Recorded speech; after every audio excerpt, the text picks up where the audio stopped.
You know that feeling, right? When a Yeah. major holiday rolls around, but it doesn't quite land with the same fanfare as some others. Maybe the decorations aren't out quite as early, or the commercials aren't as sappy, or the general buzz just feels a bit muted. Yeah, definitely. Well, that's exactly the kind of sentiment we're diving into today, specifically focusing on Father's Day. It's a really interesting area, I think, because Mother's Day often feels like this huge cultural event, right? Totally. But Father's Day, well, it can sometimes feel like a bit of an afterthought.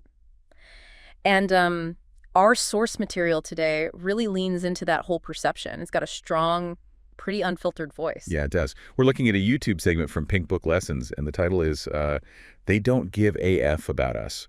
Our fathers feddy up or numb to the disrespect. Wow. Yeah. Doesn't pull any punches. Not at all. And it offers this really thought-provoking perspective on the holiday. So our mission today really is to unpack the raw feelings, the observations, and even some surprising advice shared in this source. Right. We want to give you a concise but, comprehensive look at the frustrations and the desires being expressed about how fathers are perceived and, frankly, celebrated, or maybe not celebrated. It's about digging into those key insights, those surprising details that kind of pop out when you start comparing and contrasting these experiences. Exactly. So let's get into it. Let's unpack this. Okay. So the source kicks off with a pretty blunt assessment. It says, Father's Day is on the same mother level as Groundhog's Day at this point. That's a strong statement right off the bat. It is. It really sets an immediate tone, doesn't it? It suggests this deep-seated weariness, maybe even cynicism. Yeah. What does that initial frustration really signify for the creator here? Well, I think they point to a stark lack of commercial recognition as like the main proof of this feeling. Right. They observe, no Father's Day brunch specials being pushed everywhere, no heartstring tugging commercials on TV like you see for other holidays. Right. None of that. Yeah. And definitely no big retail stores doing the whole 30% off sales blitz or those special tote bags with all the nice gifts. It's almost like the commercial world just isn't as invested, And the source immediately contrasts that with Mother's Day quite sharply. Oh, absolutely. The creator describes driving around on Mother's Day, coming back from church and seeing every restaurant was packed out, the streets just bustling with celebration. Like you couldn't even easily drive down the street. It was apparently that busy. Yeah. So what does that commercial difference really tell us about how these 2 days are maybe prioritized in like the public mind? Well, it really highlights a clear gap, doesn't it? A disparity in public acknowledgement and just sheer commercial effort. Yeah. And that makes Father's Day feel, like the source puts it, they don't give a beep about us. And this leads straight to that core message.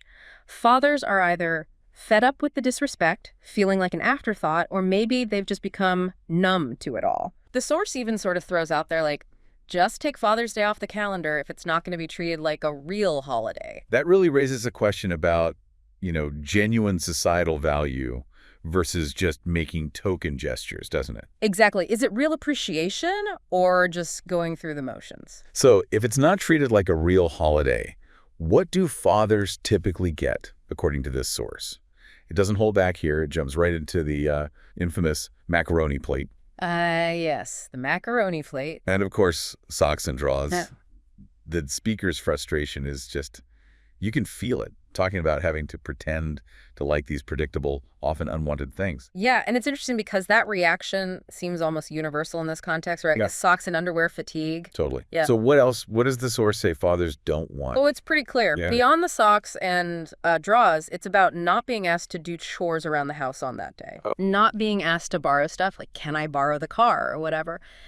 And definitely not being pressured into activities that are actually for someone else's enjoyment. Right, like we're all going to the botanical gardens. Yeah. When dad just wants to watch the game. Exactly. It's not about what you want to do for him. It's supposed to be about honoring what he wants to do. Or maybe what he doesn't want to do. Which implies maybe a deeper desire for just consideration. Yeah. Respect for their personal space and preferences. I think so. And what the source says fathers really want often boils down to just being left alone. Simple as that. Apparently, for many, they just want to chill, watch a game, maybe play some video games. The core message comes across pretty directly. Most men just want to be left alone on Father's Day. It seems so straightforward, but it really highlights a potential disconnect, doesn't it? Maybe we've I don't know, overcomplicated the whole idea of celebration sometimes. Yeah. Moved away from just genuinely acknowledging what someone actually needs or wants. That's a really sharp observation. It suggests there might be a fundamental misunderstanding of what actually brings comfort or feels like recognition to a lot of fathers, especially when you compare it to the, societal scripts for other holidays. Yeah. The simplicity, just wanting to chill, it seems like it often gets overlooked, and that leads to that feeling of disconnect you mentioned. It seems less about the material gifts and more about maybe a quiet acknowledgement of their desire for a specific kind of break. Okay, so the source then shifts gears a bit. It moves into what it sees as a really significant double standard in how we approach Mother's Day versus Father's Day. This point really makes you stop and think. On Mother's Day, the source observes, nobody's out here saying, well, let's not celebrate every mom. Right. There's no talk of separating the good mothers from the toxic ones. It's described as having no filtering at all. Basically, every woman with a child, or even just the ability to have one, gets celebrated. That's the perception put forward. So motherhood celebration is presented as pretty much universal, almost unconditional. A broad societal embrace is the idea. Yeah, that's the picture painted. But then Father's Day rolls around, and according to the source, suddenly there's a whole different energy. People start handing out grades. Right.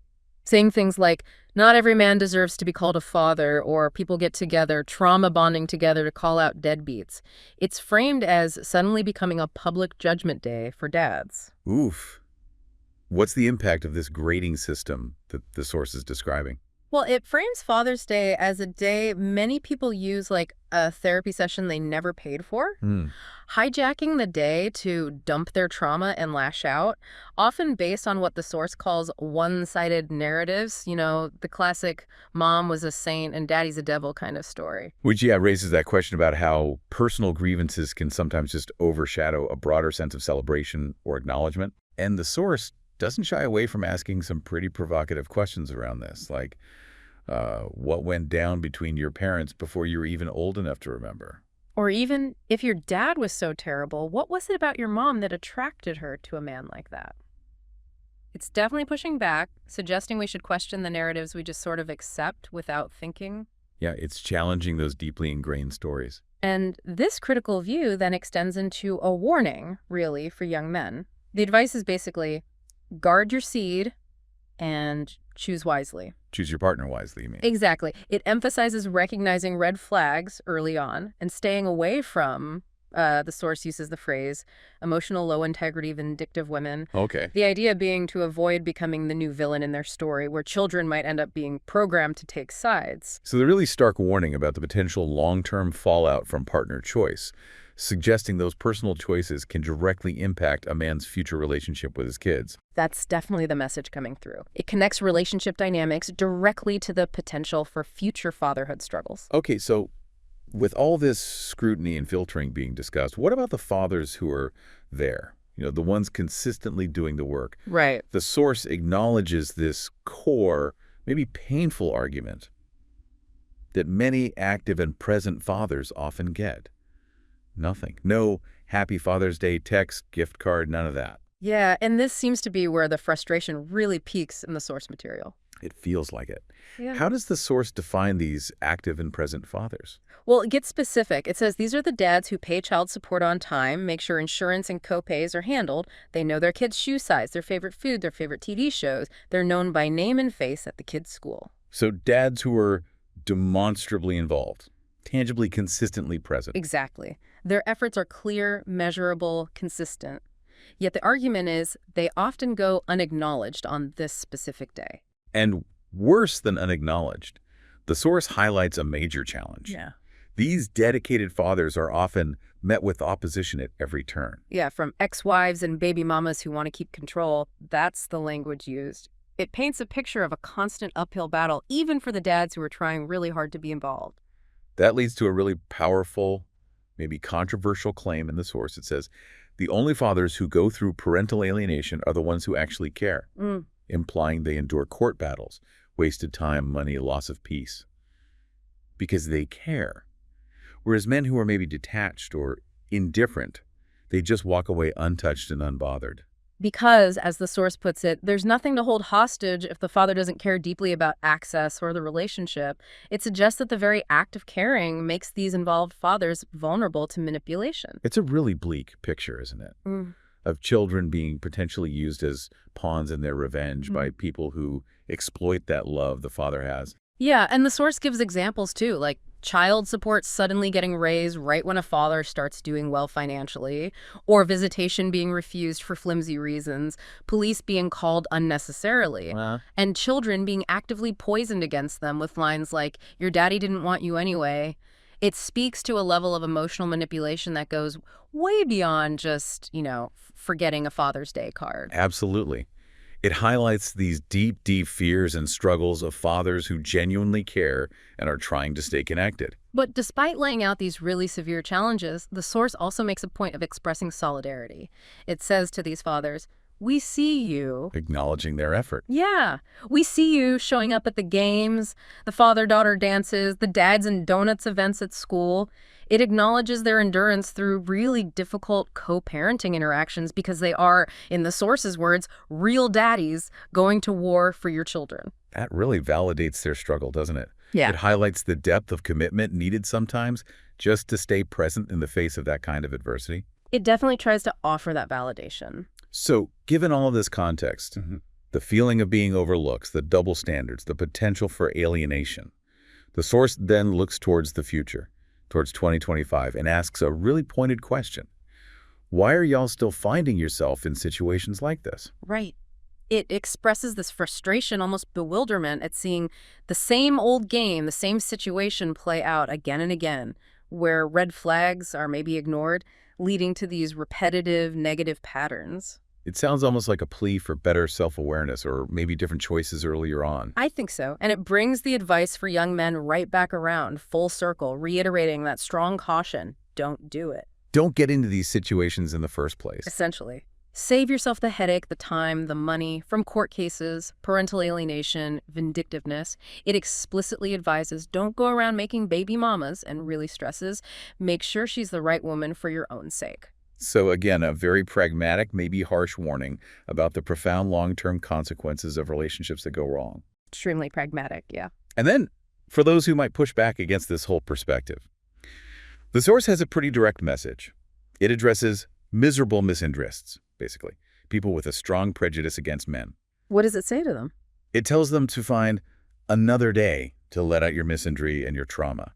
Or more constructively, perhaps, go get a therapist instead of, quote, ruining others' days. So it's a very strong pushback against what it sees as unwarranted negativity being directed at men, specifically on Father's Day. A call for personal accountability for dealing with one's own issues. Exactly. And ultimately, after exploring all these different facets, the source circles right back to its main overarching question. Which is? Why is it that still in 2025 Father's Day doesn't get the same respect as Mother's Day? Especially, it adds, when studies apparently show that today's fathers are actually more involved, more hands-on than in previous generations. So it challenges you, the listener, to really consider this fundamental disparity, particularly in light of how the roles of fathers might actually be evolving in society. Yeah. So when you put it all together, you're the Groundhog's Day feeling, the simple desire just to be left alone, the critique of the holiday grading system, and then alongside that, the really deep emotional toll of potential parental alienation. What emerges is a picture not just of a holiday that feels overlooked, but maybe of these profound anxieties about male vulnerability recognition and the complexities of modern family dynamics. It's much deeper than just socks and ties, isn't it? Way deeper. From wanting simple peace to the contentious grading of who deserves celebration and these significant, often unseen battles faced by actively involved dads, this deep dive into the source material certainly paints a picture of a holiday that, for many people described here, is really fraught with disappointment and struggle. And understanding these perspectives, hearing this voice from the source, it definitely offers a richer, maybe more nuanced view that goes beyond just the surface-level celebrations or the greeting card sentiments. Yeah, it really highlights those often unseen struggles and maybe unspoken desires within fatherhood today. It moves past the generic narrative to reveal some potentially deeper societal currents at play. Absolutely. So as we wrap up this deep dive, we're left with a thought-provoking question for you, our listener, to ponder. Given all these complexities and the deep-seated frustrations explored in this source material, what tangible, meaningful changes could society maybe embrace to truly acknowledge and celebrate the diverse realities of modern fatherhood?